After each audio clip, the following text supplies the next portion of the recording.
Hey everyone, I'm starting to think that I have an addiction to making these t-shirts. They are so easy and they are so fun to make, and every time you reveal, it's just like, whoa. Anyway, so I wanted to show you that I do put in a Cricut sticky mat in between the shirt because you don't want the ink to bleed onto the other side because that would be bad.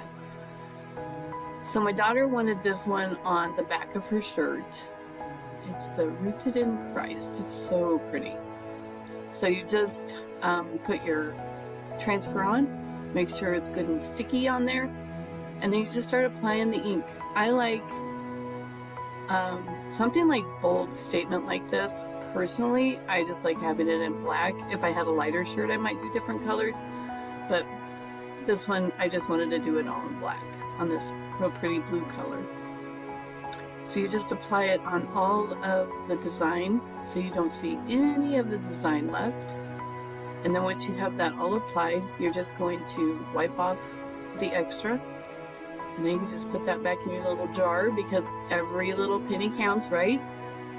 Oh, and if you do get ink on yourself, I do always recommend having baby wipes nearby because you do not want to get ink all over everything.